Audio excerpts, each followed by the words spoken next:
Ah, okay, yeah, he had a mushroom.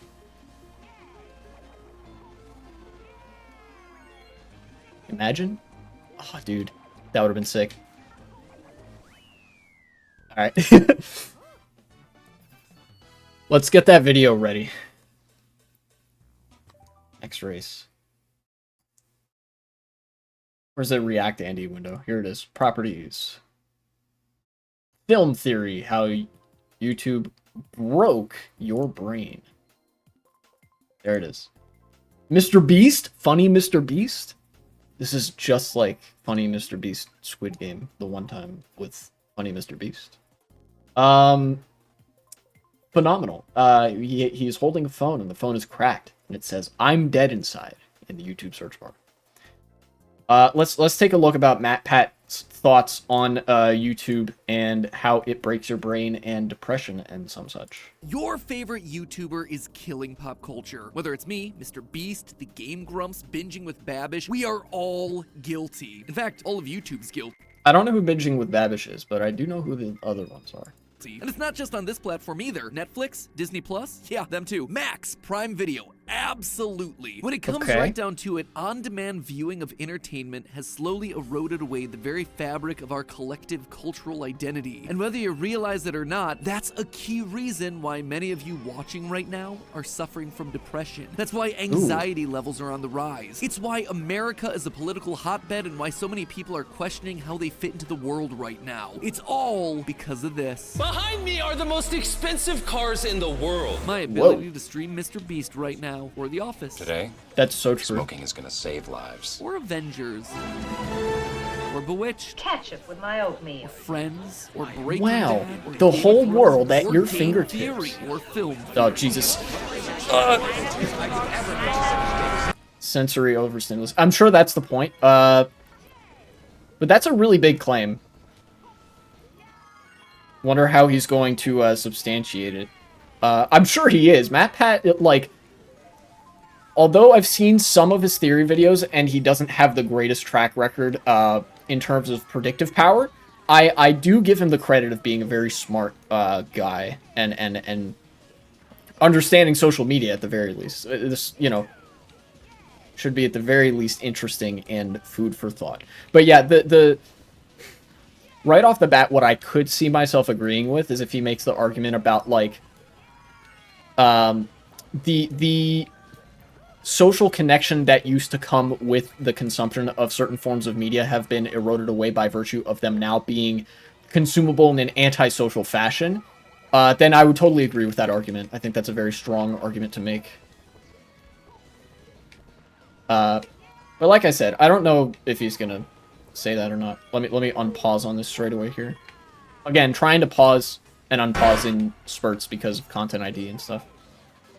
Hello, Internet! Welcome to Film Theory, where we're part of the problem. So, have you guys seen Mr. Beast's latest video? At this point, that's kind of a legitimate question, because despite being the #1 channel and all of his videos raking in hundreds of millions of views, there's a non-zero chance that, no, you haven't seen it. How about Ryan Trahan, that's true. Eric, Mr. Who's the Boss? These guys are consistently some of the most watched creators on the platform right now, drawing in millions of views with each upload. Are they showing up on your homepage? For a big chunk of you, I guess the answer is no. And I know this because I can kind of see where this is going already. Is that, like, it's so, I don't know, decentralized, I guess, that, like, nobody has any media interest to bond over, at least not that are based on the internet. Or if it does, it's in some nostalgic period that was before the modern iteration of the internet. But yeah, this actually does apply to me, believe it or not. I do not subscribe to Mr. Beast or any of those big YouTube channels. I think the only, like, really big, like, hegemonically large YouTube channel that I subscribe to is Markiplier. And I would actually attribute him as an exception that proves the rule, where there is a genuine, like, subculture around the stuff that Markiplier does, because he's such a fun personality and stuff like that. And he's been around for so long as well. But yeah, ultimately, you know, very strong start, I guess, you know, if this is the ground that he's building on.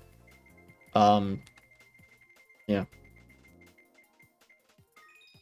Because, like, in the, you know what it is? Epic pause frame, by the way. I've seen other people make this argument as well. While Mr. Beast and all these other popular YouTubers get a lot of views in the moment, right? They have no cultural staying power. It's a one-off thing that has no, like, relevance to anything that you would be interested in down the road, or current issues, or, like, you know, anything especially, like, artistic and interesting. I don't know. It's hard for me to put to words, especially as I'm driving here, but, like,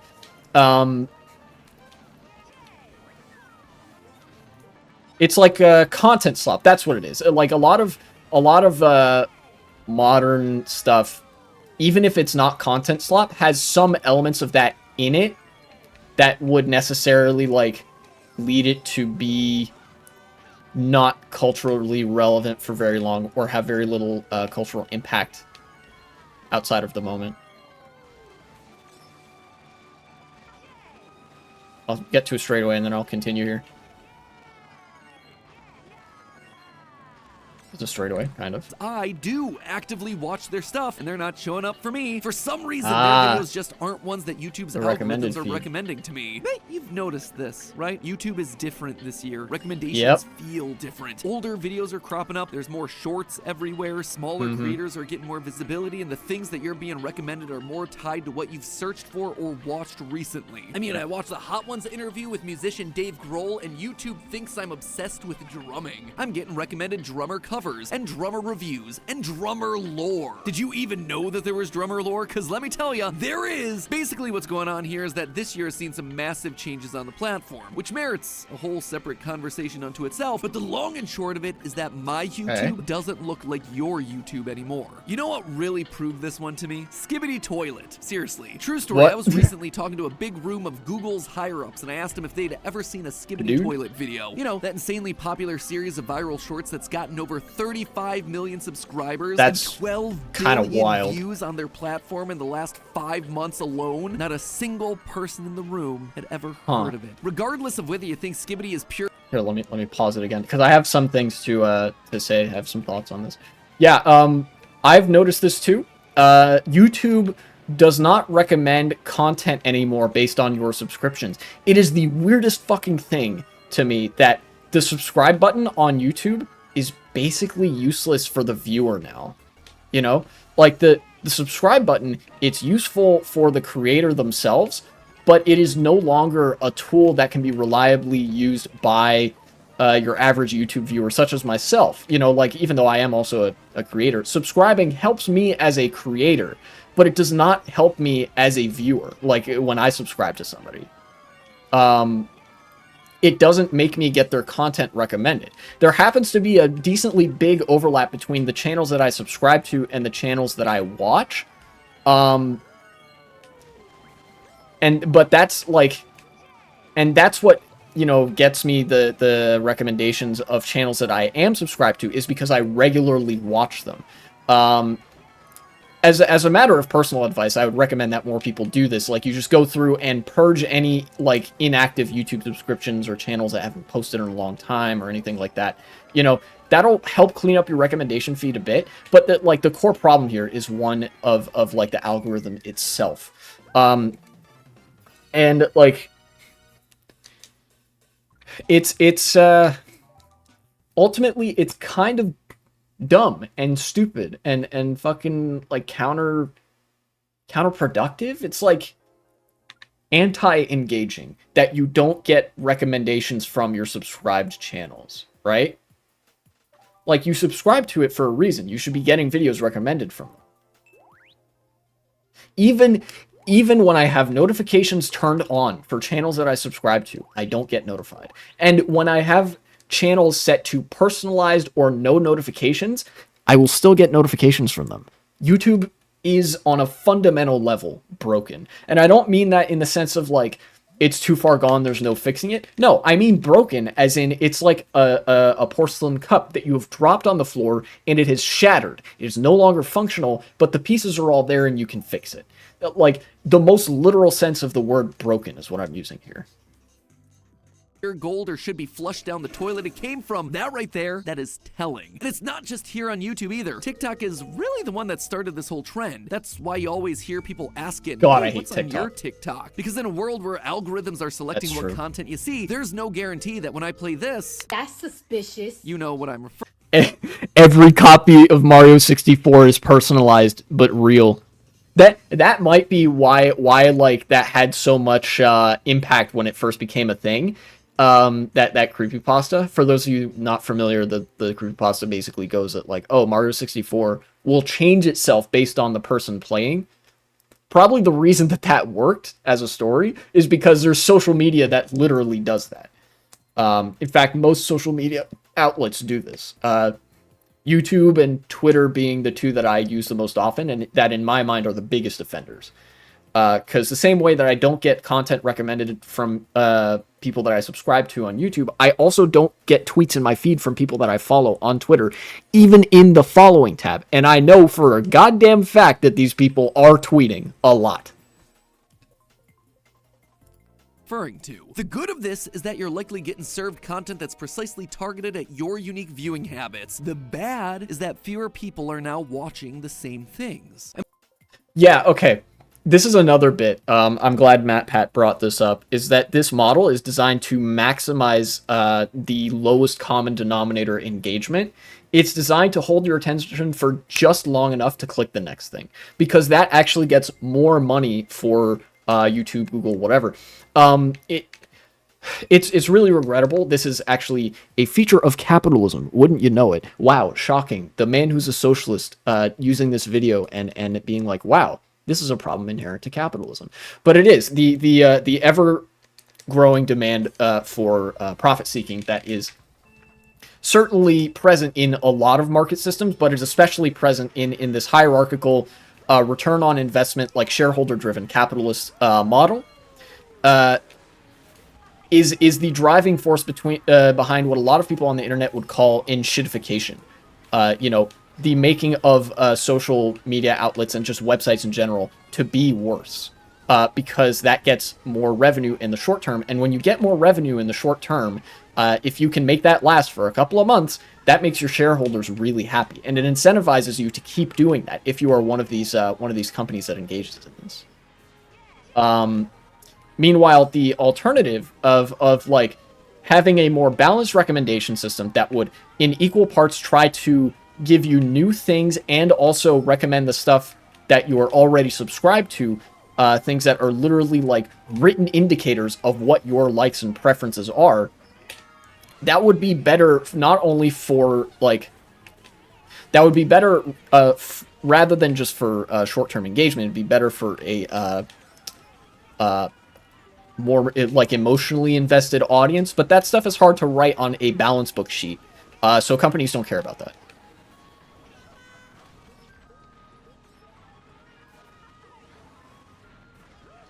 Once I have a moment here, I will unpause again.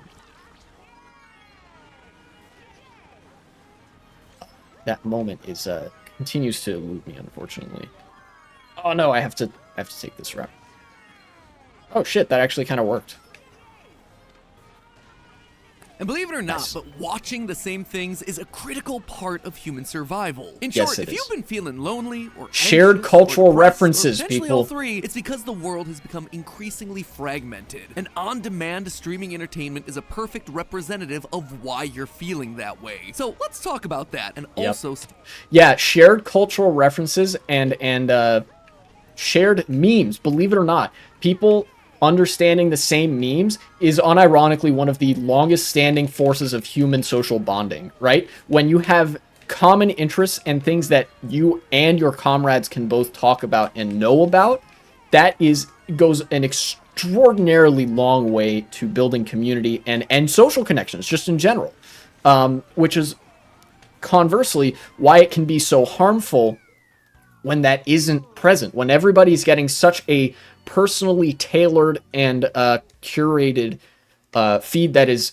atomized and individualized to them. The likelihood is way less that they will have anything to talk about with anybody else, and that increases the amount of isolation in the world because it makes it harder to strike up a conversation. You know, like think about this video. This video right here. This was recommended to me by a person that I know because they thought I might find it interesting.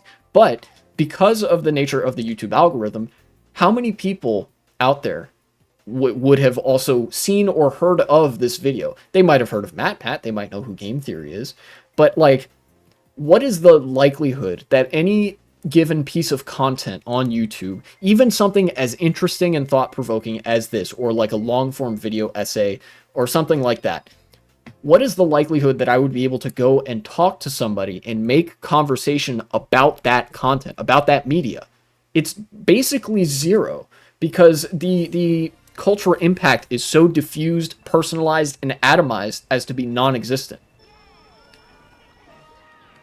Even with somebody as large as Mr. Beast, and like one of those channels that gets tens of millions of views on the daily. I don't know how I just got away with driving like that, but I did. Let's just get a sense of the scale that we're talking about. Can't get away with it Think forever. of the biggest shows on television over the last decade. Two that stick out to me are Breaking Bad and Game of Thrones. Absolute darlings of the internet. There is no doubt that these were massive deals. I haven't seen either of those, by the way. So if he's using these as an example of the contrary to the YouTube algorithm, then I might not be, you know, there might be just a little bit of irony in that I am one of the few people who would not be a part of that crowd. But then again, you know, I guess you could say just as easily that from this side, the exception proves the rule. Breaking Bad's finale reached 10.3 million people when it originally aired. Meanwhile, Game of Thrones captured 13.6 million, with another 5.7 million watching a rerun or streaming VOD within 24 hours. Those are incredible numbers for a modern show, and yet they're nothing compared to what TV shows saw pre-streaming. For example, let's take a look at Star Trek: The Next Generation. When this show finished in 1994, how many people do you think watched the series finale? Also, one thing, I don't know if Matpat is going to bring this up, but he didn't bring it up there, and I think it's crucial to bring that up. The viewership numbers of shows like that, of extremely popular media on TV and stuff, were actually disproportionately small relative to their cultural impact. Think about how many people know of the show Breaking Bad, how many people meme about it and whatnot. It is vastly more than 10 million. I will tell you that much right now. And that is because there's a fundamentally different format that you know, the pre-streaming world engaged with in some capacity. I'd be hard pressed to describe the specifics of what that model is. But like 10 million views actually had more of a cultural impact in a non-YouTube setting than in a post-YouTube setting, if that makes sense.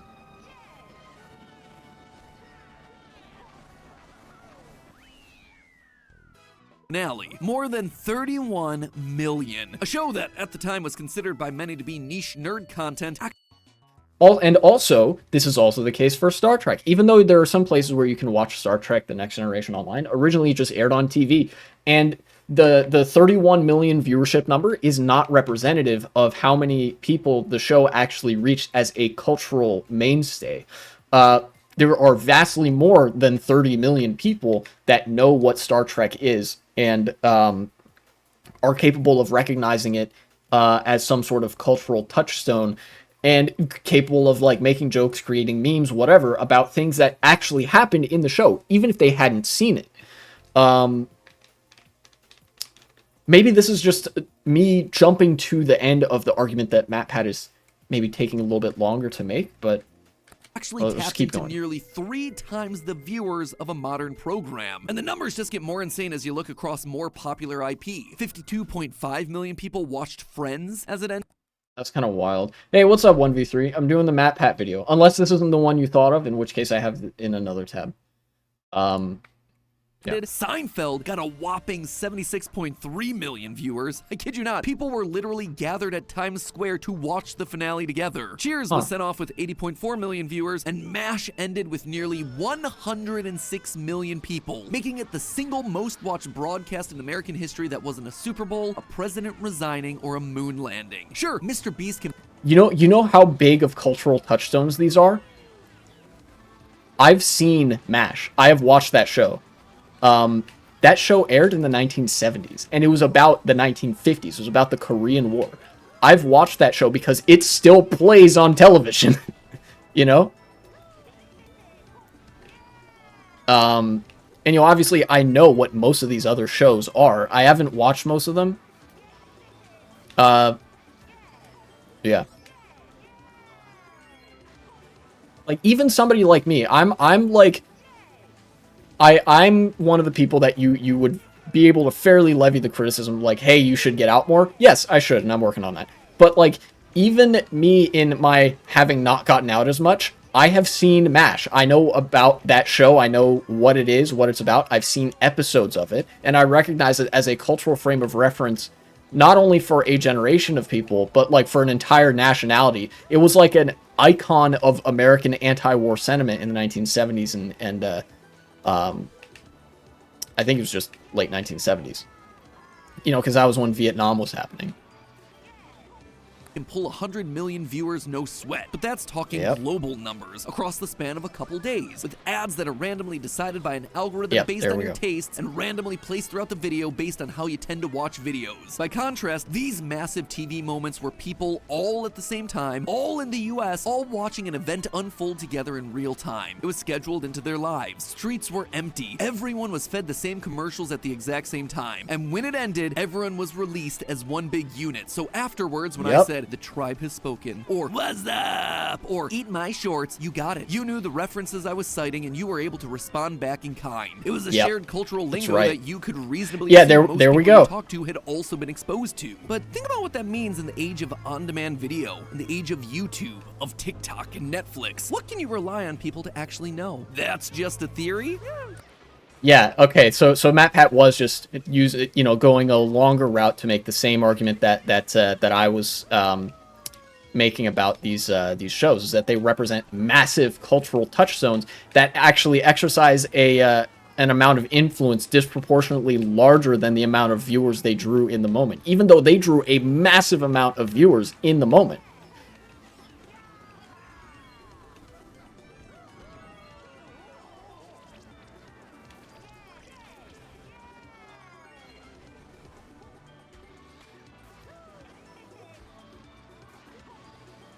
This guy's gonna throw a banana back, I just know it. Oh, or maybe not. He might just be more interested in maintaining first than screwing over a second. I can't blame him, really.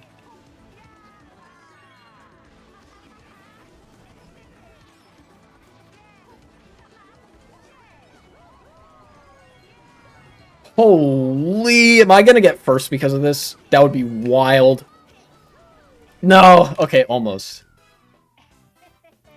Also, I should ask as well, is this the video you were thinking of? Or is it this game theory video about YouTube Shorts?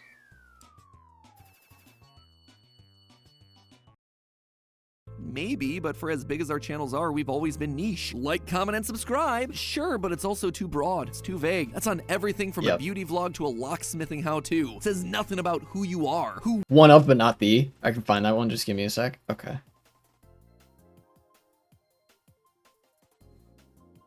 I might make this a double feature then if if there's like another one that you were thinking of. And of course, this isn't only affecting TV. Avengers Endgame was the last big cultural movie moment to happen in theaters. And now, just 4 or 5 years later, the pop culture encyclopedia has largely run dry. Fuck, you know what? That's kind of true. Avengers Endgame was kind of the last heyday of that before the streaming era. Because COVID happened the year after Endgame hit theaters.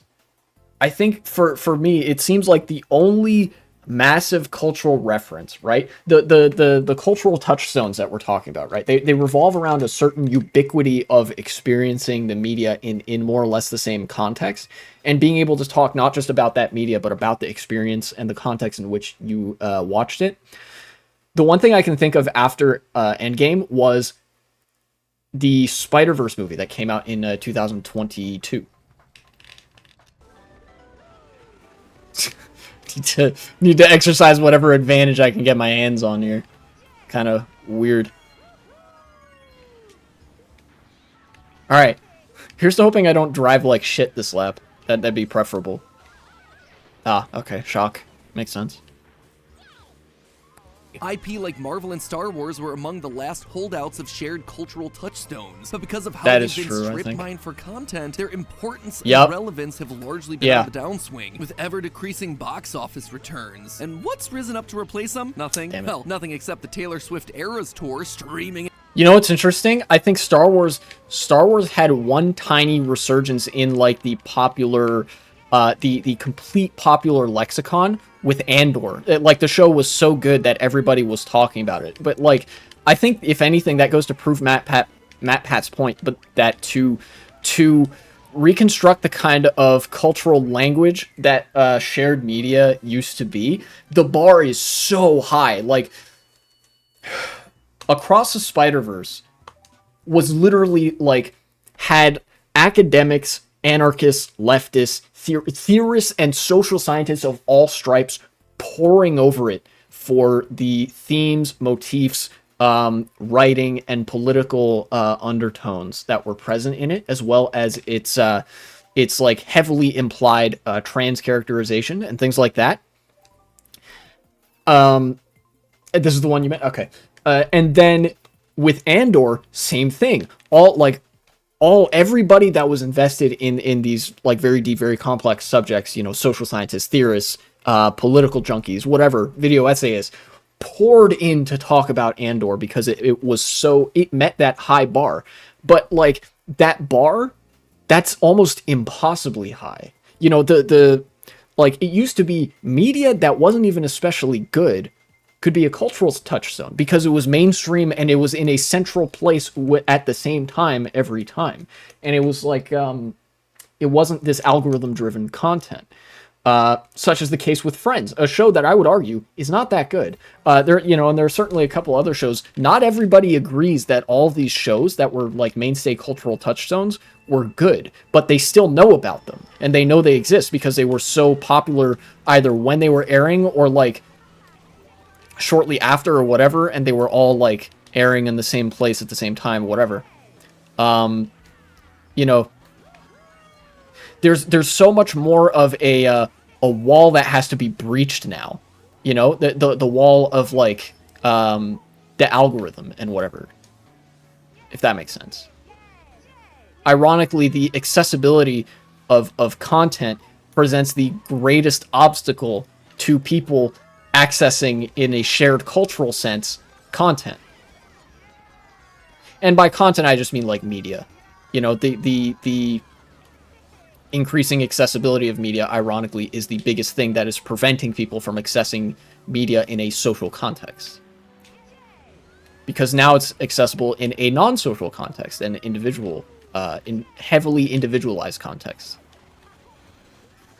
Look, this isn't, and to be clear, this isn't me necessarily arguing that we should return to tradition or whatever. I think it is definitely good that media, good media, and all that has become easier to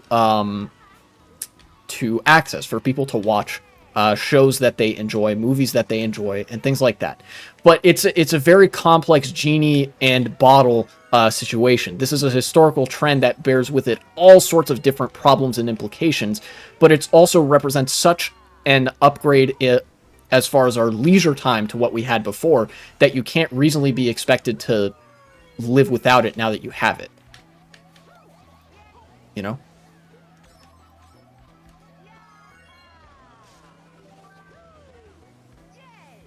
Other three were about Disney Plus YouTube Shorts and how all YouTube videos are becoming the same with things like every worlds and stuff like that. Okay, I gotcha. You're trying to see and learn like interesting new things, but after I left my phone on a meme compilation short, now I'm drowning that Gen Alpha shit. Yeah, that's like the consequence of algorithm content. And I'm getting 60. Okay. Let's keep going. In theaters, but again, why is that such a big cultural touchstone? Well, because she's one of the only artists to have made it big before this on-demand explosion, with albums dropping in 2006, 2008, 2010, and 2012, all before Spotify came in and solidified. There are 70 videos made on a meme of a G head sticking out of a toilet making billions of views, and who have barely added anything to the story. Yeah, you know, the Skibbity Toilet Gmod. I'm all for the Gmod like meme experience and all that, but like the fact that content is increasingly reaching the lowest common denominator in terms of length and like originality and things like that, just by means of the incentives that are at play in producing that, does a lot to harm the cultural lexicon of what we can like collectively acknowledge as a shared thing. You know, because like plenty of people know about the G man with his head sticking out of the toilet, right? I know about it. I haven't hardly even seen any of that stuff. But like beyond that, how much do people really know? Certainly by this point, it's been a thing for a couple of years now. You know, 2 or 3 years that's been a popular meme, but there hasn't been that much added to it, which is strange considering how many people know about that meme relative to other memes that have had a lot of stuff added to them. You know, it's like cultures and subcultures and stuff. Like we're witnessing the deconstruction. I don't want to say decay because that's so much of a loaded term, but like if nothing comes to replace the structures that were there before of constructing subcultures, then this would be like the decay of those subculture mechanisms, you know. Music as the on-demand entertainment source it is today. And to be clear also, because I recognize that might sound a little bit sus, this isn't me saying like G-Man's head's coming out of the toilet, Gen Alpha is degenerate, the West has fallen, or anything like that. This is like this same meme in a different time, with different like material social structures and incentives surrounding it, would produce a better lexicon and climate around it. It's like nothing to do with the generational problems of one generation or the other. It's the system surrounding the production of this stuff. As a result of getting a foothold early, she's been able to maintain relevance through consistent releases ever since, leading us to today, where she's one of the few music acts that have been able to achieve such huge critical mass and cross-generational boundaries. But after Tay-Tay, who's next? Who rises up? What musical acts have had the same sort of cultural relevance? Internationally, I'd say K-pop comes pretty close, but the audience... It's not even 1 year old, actually? Hold on. Wait, I don't want to show this on stream. Let me go to the window where it's like... Wait. How recent is the Skibbity Toilet meme? February 2023. Okay, so just under a year. Never mind, you're right. Yeah, okay. Although, I think my point stands, even then. If a meme has been around for 11 months, then usually there would be some kind of expansion or sub-meme created from it by now. In fact, you know, 2 or 3 times at least. But yeah, that doesn't seem to be the case with the Skibbity Toilet Man, a G-Man coming out of the toilet at you. Dr. Freeman. Audience is now too divided for any one artist to attain that much of your attention. And so I can't just turn to the person next to me and ask if they stan Kim Tae-young or make a casual reference to color-changing soup and just expect them to know what I'm talking about. Now, on one hand... Average Matpat conversation. This is how he talks to everyone in real life. I have met him. I am good friends with him personally. You cannot disprove anything that I'm saying. He is exactly like this all the time. This rise of on-demand viewing is a good thing. Theoretically, you're being shown things that actually interest you. Videos, movies, games, and music that are all tailored to your specific individual wants and needs instead of what a corporate board of directors in Burbank, California deemed to be the next popular thing. But because we don't know what anyone else has seen, is listening to, is playing, quoting, or memeing, we lose the pop in pop culture. At the end of the day, you don't have popular culture if nothing is actually popular with everyone. But why does that matter? Can't we all just live in our happy little bubbles and... Yeah, I am actually glad that he presented the notion that, like, look, this is kind of a genie in a bottle scenario, and like on the one hand, there is something good about the fact that, like, now you're not just being fed content necessarily. Like, there's still problems in that respect as well, but like you can now tailor your feed more, so you'll only really see things that you are interested in. You know, you don't get as much of that fluff that's just there because it's there. Although even then, there are some pretty severe flaws with determining what a person is interested in, where you get a lot of like dumb YouTube shorts or TikToks or whatever, like you mentioned earlier, based on one thing that you watched one time, you know.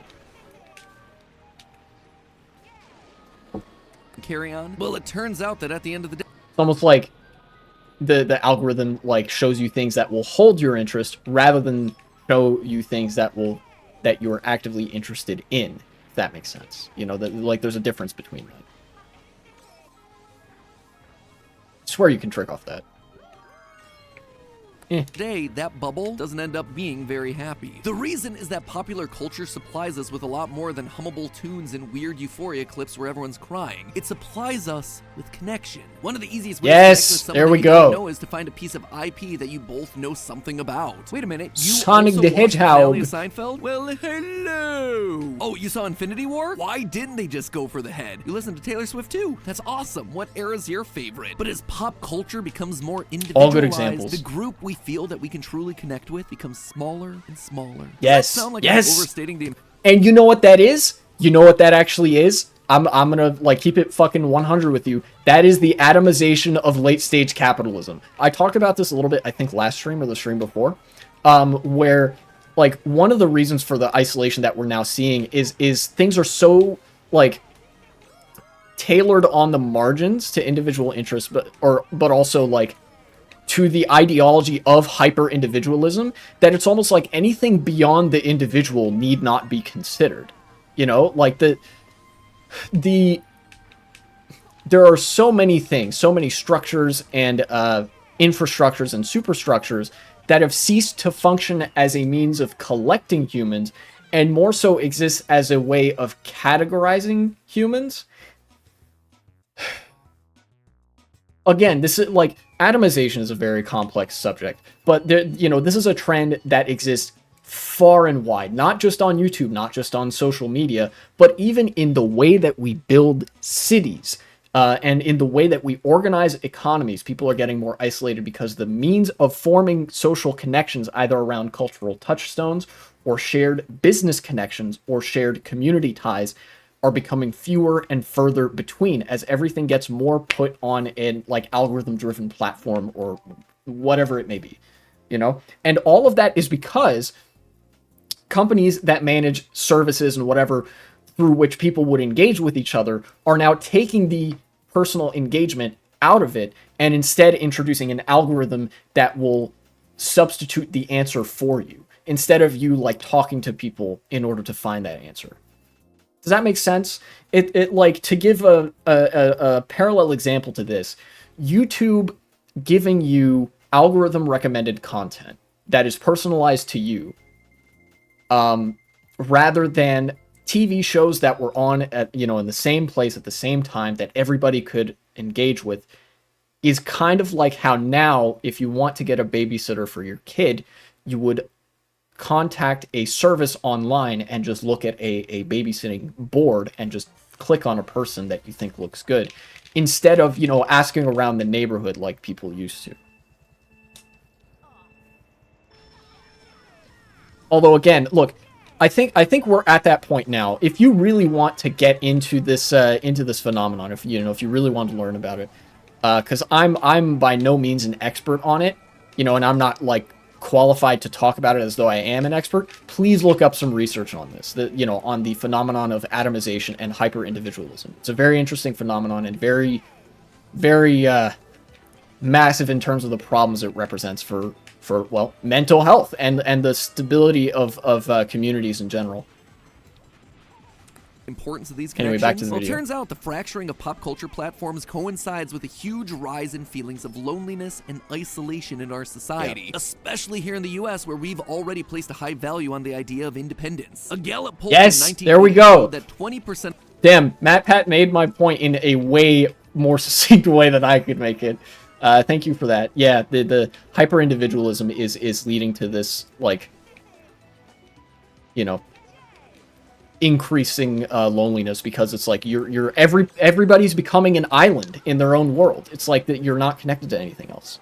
which is of the population sucks. felt lonely. That same poll in 2020 reported that 36% of people, more than one which is an in three, alarming was increase. grappling with some form of serious loneliness. But that was 2020, right? That was the pandemic. You'd think that coming back from the pandemic would have improved the situation. But polls in 2023, 2 years after lockdowns have ended in most places, they show that loneliness continues to climb, with some studies reporting 60% of respondents feeling isolated, lonely, or struggling to make personal connections. And these stats aren't just like, oh, that's really sad. It's an Suddenly in chat, Matpat answered, "You're welcome, Y2K." Yeah, true.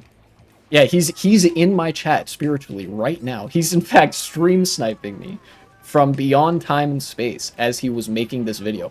How did I not get hit by that? Okay, give me just 1 second and then I will resume this video.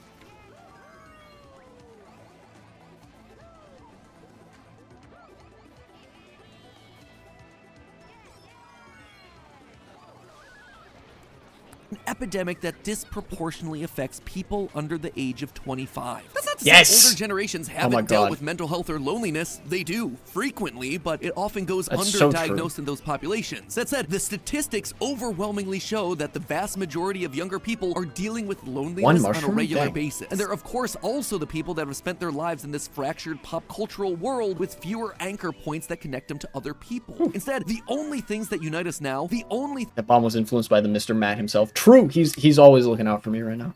things that are truly able to cut through the noise are the tragedies. In an absence Yeah. of fun moments like a new Star Wars movie or an Avengers film or a new concert, bad news is the thing that rises to the top of every social media feed. Natural disasters, shootings, war, political upheaval. And while it isn't Yeah, you know what? This is probably. How do I back up from this a second? Because there is like something I want to introduce here. Economic instability and insecurity, as well as social isolation, can radicalize people. Matpat is getting into the pipeline. We are currently looking at the inside of the pipeline that leads people to political radicalization and activation, right? No more shared cultural touchstones. Well, what's something that everybody has in common? The politics of their country and the world we live in.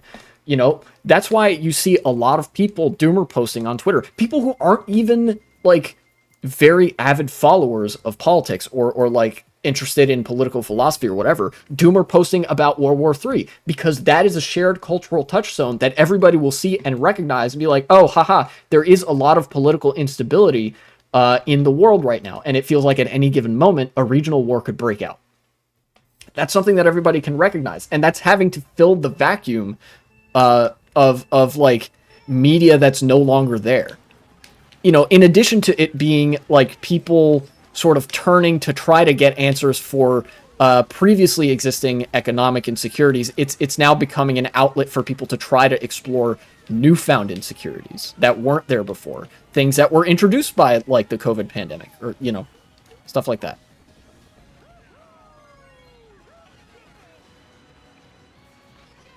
generations. But okay, I hear you saying that it's not fair to blame all our loneliness and isolation on these platforms. Like the fact that my TikTok doesn't serve me the same goalie cat clip yours does makes the world a sadder place. No, of course not. It's not only the platforms, but pop culture is part of a much bigger splintering that only looks worse the more you dig in. Pop culture obviously isn't the only way we relate to other people. There are lots of ways that people share interests and feel like we live in a society. And these ways are often listed out in various identity Oh my God! made across history. Sports, religion, your job, your ethnic background, maybe your political views. Any of these things might be enough to bring you together with someone else. The problem is that we're losing ground in these areas as well. All of them. For instance, looking at religious service attendance, it peaked in 1960 and it's been on the decline for the last 30 years. In fact, it dropped 10%. Yeah.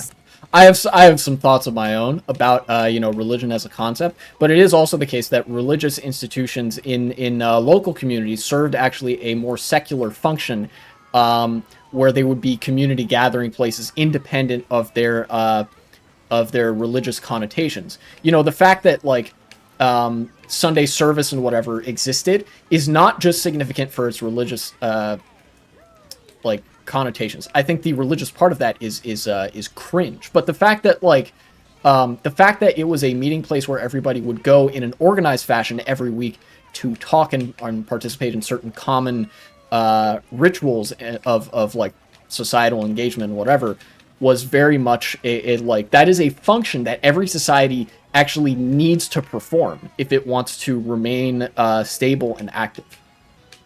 So you have to have those what are called third places. You know, and with jobs becoming less and less socially viable, with religion being on the decline in more ways than one, that's a more multifaceted issue. And with the antisocial city planning that we see, especially in the United States, you know, third places being less and less common, people are, you know, becoming increasingly desperate. Since 2012 alone. What about our shared love of the good old US of A? Patriotism America. in the US has also plummeted across the last 10. That one's based, though. The fact that American patriotism has plummeted, that's based, I think.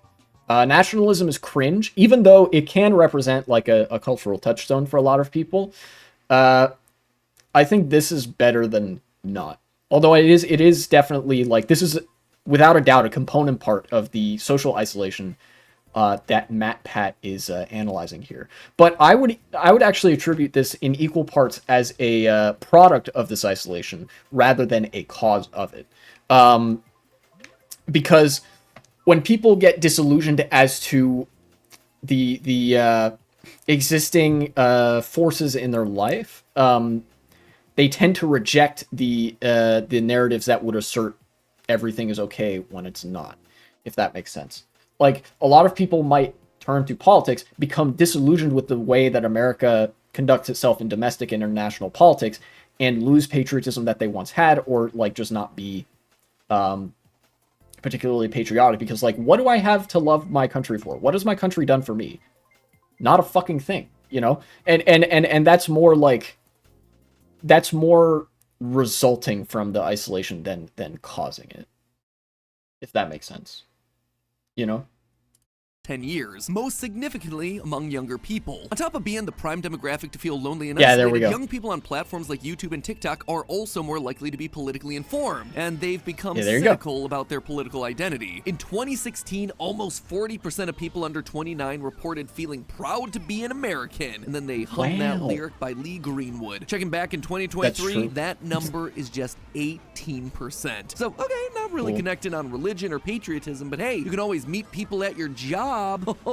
Just kidding. No. The workplace has been completely upended. Oh, there we go. In the last 5 years. He's talking about it's the just workplace in time now. for Gen Z to enter the workforce and look for jobs, but maybe those jobs are remote jobs. Yeah, that's me, by the way. The guy that, like, what he's talking about, like, oh, now Gen Z is having to look for jobs in an antisocial job climate. That's me that he's talking about. I'm looking for jobs in this fucking job, like, market, in this fucking antisocial job climate. I've even heard horror stories. This is going to be a shout out to another YouTube channel, Adam Something, who makes cool video essays about infrastructure and stuff, where, like, you would be, I think at his old job, certainly you'd have to ask him about this, but you would be penalized for socializing with your colleagues. Like, social engagement was not just not really a thing in the workplace. It was actively discouraged because it was perceived that, like, oh, that would detract from your workflow and make you a less productive worker. He was going to watch your video on this over and over again. Yeah, this is definitely going to be a segment. I can't not make this a segment. There's too much substance here that I think, like, would be good for people to acknowledge and engage with, like, as a, you know, subject matter. Because this is probably right now is as politically relevant as it will ever be. Even if things only get worse, like, this is kind of like the beginning of this phenomenon here. We're still very early on into the era that Matpat is talking about with the social media isolation and atomization. That only started in the mid to late 2010s, and it only really became a recognizable thing when COVID started in 2020. That's only 4 years ago. Jobs. Maybe they're in person. Maybe it's halvesies. Maybe it's the gig economy. Maybe they'll strike. And all the while there'll be a ton of inflation and Logan Paul is going to be telling them they should be investing in crypto. 70% of millennials and Gen Z workers are considering quitting their jobs as I speak. And high percentages of Gen X workers in fields like tech and healthcare are feeling burned out due to work and finances. People's identities are no longer associated with the place they work because people don't view those places as reliable or helpful anymore. They feel financially insecure and underpaid. paid, enough so that basically half of all Zoomers, Millennials, and Gen Xers all have themselves a side hustle. My parents, by contrast, have worked in the same job for over 40 years, so for them, their job is a core part of their identity. But for young people now, they're disillusioned with corporate culture. By the way, this exact thing, the fact that the job market has changed so much and that like jobs no longer represent any sort of stable economic opportunity that they once did, this is exactly why I don't talk to my parents about work. Because they want to help. Believe me, they do. I have a good relationship with my parents. They love me very much. You know, it's good to know that, but they are completely ill-equipped to help me in the current job climate, having like engaged with exactly the job culture that Matpat described as being characteristic of a lot of Zoomers and Millennials' parents. Meanwhile, we're dealing with probably the most antisocial job market that we've ever seen in, at least in recorded American history. You know, although there could be some crises in like the 18th century that are less well documented that might be worse, but who knows? And mostly just want to get out. So your job's not making you any positive connections these days. What then does that leave us with? Well, according to identity theory, it leaves us with things like extreme political views or yes, there you go. And now we've reached the end of the pipeline. Political radicalization is what people, what happens on a massive scale, by the way. There are people who, through individual motives, would become interested in politics on their own without necessarily having any of these socially isolating factors. But the necessary endpoint of this social isolation is the pushing of people into politics, and in a regrettable way, in a violent way. Now that I say it, I'll head out and rewatch this when I have the time. Well, I'm glad that I'm interesting enough for that. Extreme viewpoints on top. Because see what Matpat was getting at there before he said, you know, extreme political views. You know what that leaves you when your job doesn't provide you with any social outlet, when your media consumption doesn't provide you with any social outlet, where your neighborhood doesn't provide you with any social outlet, when even things that are almost specifically tailored to be social opportunities do not leave you with any meaningful social outlet. You know what you have? Nothing. And you know what people who have nothing, you know, turn to? Very extreme measures. And a lot of people view politics as like extreme. Like a lot of people view that as sort of not kosher for casual conversation. And so like desperate times call for desperate measures, people get into politics. And a lot of people become radicalized as a result of this isolation. You know? This is how incels are made. This is how neo-Nazis are made. This is how communists are made. All sorts of like different parts of the political spectrum are made and broken by these social phenomena.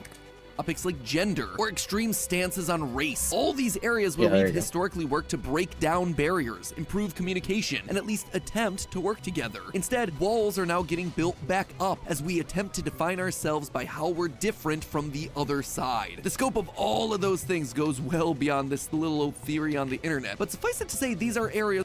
Yeah, I mean, obviously, you know, Matpat is a not like a political creator, so I didn't really expect him to take like a hard stance one way or the other, although he did say racism is bad, which is very based of him. Thank you, King. It is certainly the case that like for some people, politics could be like an outlet just to vent frustration in a crude fashion, but for a lot of people, whether they acknowledge it or not, even for like people who are trying to vent their frustrations and whatever, politics represents like the ultimate way for them to potentially fix their problem. Think of how many people like you think of the president of your country, the government of your country, they're like really fucking powerful, and like they have the authority and the ability to do something about dire circumstances in people's lives. Why wouldn't people turn to politics when all else has failed them? It's only natural in this in that course of action. Where a large percent of the population also feels divided or isolated or scared and doesn't feel able to connect with those on the other side of the issue. So the TLDR is that if you feel like it's a really lonely time out there and it's bizarre.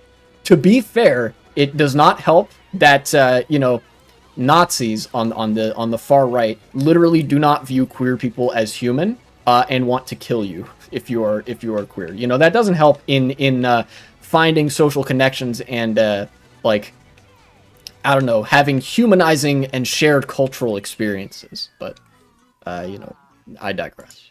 Hard to make connections with your fellow humans on any basic level, you're right. We are more fractured and divided than ever everywhere we turn. And it's because the atomization.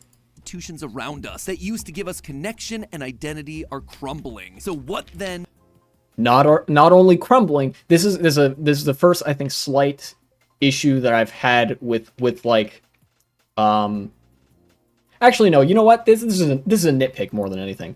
I don't want to take any credit away from Matpat because holy shit, a lot of effort went into this. Clearly, not only are the institutions crumbling, some of them are as rock solid as they have ever been from a financial perspective. The problem is the fundamental nature of these institutions is changing from one of social collection to social atomization. You know, all these institutions that Matpat was talking about, the workplace, the neighborhood, the church, like all this stuff previously had been designed in such a way to bring people to a common place to socialize. Now, the design of these institutions is being altered literally to break people apart. You know, the institutions themselves might not be crumbling per se, but their purported purpose certainly is getting lost in the sauce or changed for the worse. Do we do? In a time when we really want to feel connected with something, what's the thing that'll help make us feel connected? How do you possibly beat a series of systems that keep us siloed? Well, ironically, it's in the place where we started this episode, stories. Whether that's in YouTube videos, movies, TV, video games, wherever, hearing other people's genuine stories about what they're going through makes us feel connected to them. It helps us understand that other people are going through what we're going through. It helps us to feel like we're not alone. They help us feel seen. One of the most popular movies of the last year has been Puss in Boots: The Last Wish. Hugely, I didn't see that one, by the way. Inexplicably popular. Except what's it about? Well, the theme is identity. It's about being lonely. It's about finding your place and your relationship with someone else when the identity you thought you had crumbles away. Huh, go figure. Kind of matches what we're talking about. Topical. Or how about the biggest movie of the Maybe I should see that. You know, the story about a person, a doll. By the way, so many people had so many good things to say about Barbie. There's like the rare example of movies that get released in theaters are like validate exactly what Matpat is saying here. And like I said, with the media becoming smarter over time, I think, at least to my recollection, you know, that presents more things that people can engage with, especially because the problems that we're dealing with are becoming more and more complex as things go on. Or becoming like the complex stuff is becoming much closer to the surface than we might have previously thought. You know, Barbie, obviously a film that is known for being like full of feminist critiques of patriarchy and liberal capitalism and things like that. Thing in a world where their role used to be clear-cut, but now she doesn't know what her place is anymore, what her identity is, which has left her feeling, say it with me now, lonely and isolated. Yep. And she finds herself in the end by being a woman. And there's that big speech in there about how hard it is to be a mother and a woman, and how there's so many expectations. Oh my gosh, it's almost like this whole movie is relatable. The stories that now cut through the noise don't shy away from this splintered feeling. Instead, they face those feelings head on. Authenticity and honesty about the one universal that we all feel, loneliness, is actually what's helping to unite us. YouTube, which has been the world's most frantic viewing experience for the last 3 years, is just now fully finding itself swinging in the opposite direction. Simple conversations with Moist Critical about current events, human experiences like eating with Eddie Burback and Ted Nivison at Margaritaville's, the lonely man's cuisine. Investing in human stories is feeling refreshing again. Even Mr. Beast has openly talked about pulling back from his ADHD-inducing editing style to a narrative format where he sounds more human and allows an actual story to unfold in his videos, because that's what's keeping people engaged, rather than just more and more suitcases of money opening up every 10 seconds. Will this instantly solve all our problems? The root cause that makes us feel so divided? Have us feeling great and making lots of friends and have hair-braiding sleepovers soon? No, definitely not. But there's a recognition out there that talking to real people, telling real stories, and being honest about where we are, it pays off. While we're in this phase of splintered existence, seek out the real great stories that feel honest to where you are right now. Don't be afraid to talk about what it's like to be lonely. Sorry, I'm not reacting very much. That are longer than 3. I agree with, by the way, I agree with everything that Matpat is saying in this section. not super surprising. I've agreed with like most everything he said in the video, and I think this is an incredibly incisive, interesting, and like pointed video for the year 2024, and as well as 2023, the year this was presumably made. Yeah, late 2023. And I'm also driving, so it's hard to react. Please do not content ID me over this. I mean nothing but respect, and I'm trying to do my thing like everybody else on the internet.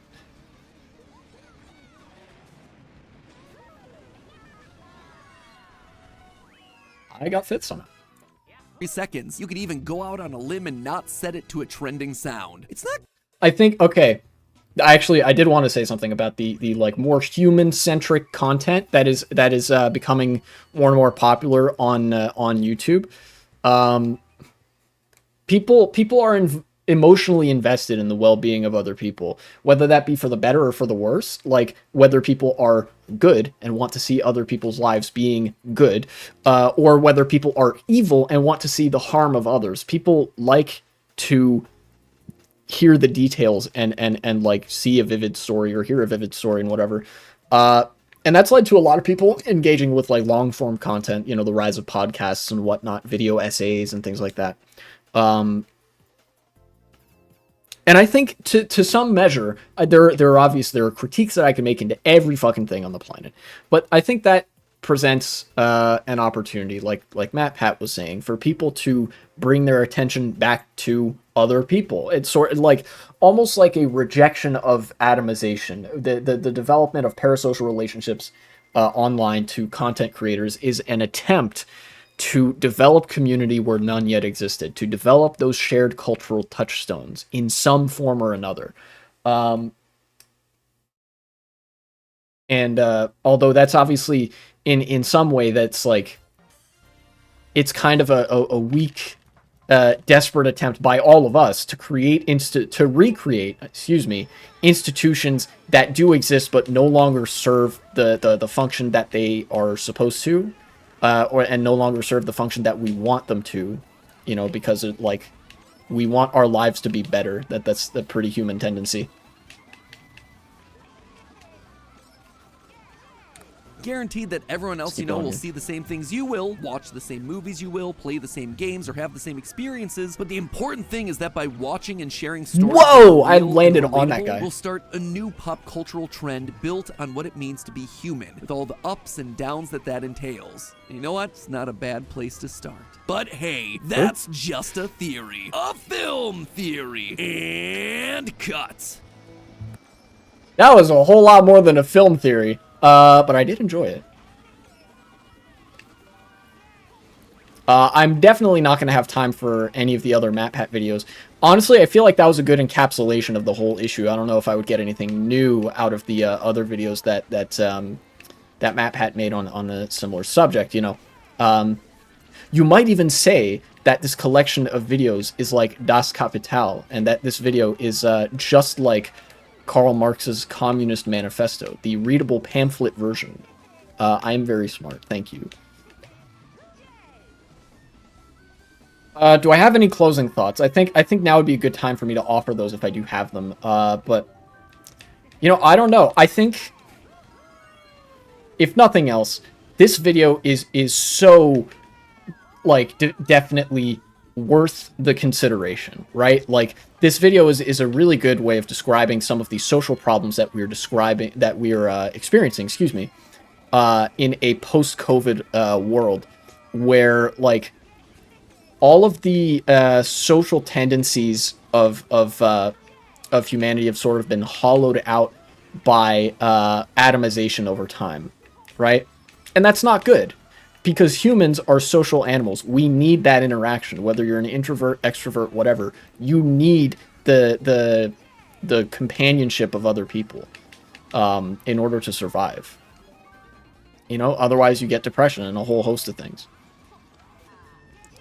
Is there anything I can neatly wrap up with? Let me think. Because I'm going to end this segment pretty soon. I think for what Matpat did here, this could have been a fucking master's thesis in sociology. That's how good this video was, I think. Very smart encapsulation of the issue, I think. Hey guys, editing Y2K here. I'm recording this because I'm a little bit dissatisfied with some of my closing thoughts to what was otherwise a really good segment, and I want the quality to maintain all the way to the end. I tailored most of the ending bit to be about mental health, and I do still believe that you should hang in there because you're not alone, even at your lowest, and people like myself and Matpat do care, even if we don't know that you exist. Rather, what I want to hone in on is another thing I originally highlighted in the video segment, in a bit that I will be mostly cutting out, except for this bit. Making friends is hard, and I'm not gonna like undersell that or anything. I've had a hard time with it. A lot of people have had a hard time with it as of late, and that is literally because the entire world is stacked against you. Maybe not you specifically, but if your mission here, if your objective is I want to have friends and I want to be living a mentally healthy life, the entire deck will be stacked against you at all times. That is the world that we currently live in. That is the degree of atomization we're now dealing with, and it takes some pretty extraordinary circumstances in order to overcome that. What Matpat described in this video and what's causing people all of this mental health trouble are features inherent to late-stage capitalism. The atomization and isolation on social media platforms and in other social institutions are all pursued by the capitalist class intentionally with the interest of quarterly profits in mind. Like I mentioned with that bit about the shareholders and social media engagement numbers and how that's good for their bottom line. Should you still get therapy? Yes, of course, if possible.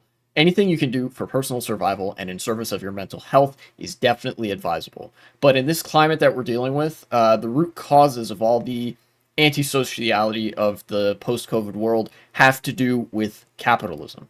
That is the enemy that we're dealing with here, and we need to consciously shift our focus towards a more social organization of the economy in order to fix these issues. Socialism, as much as it is about collective and social ownership, is also about socializing. And I think that's what we got to do. Anyway, thank you for coming to my TED Talk, and bye.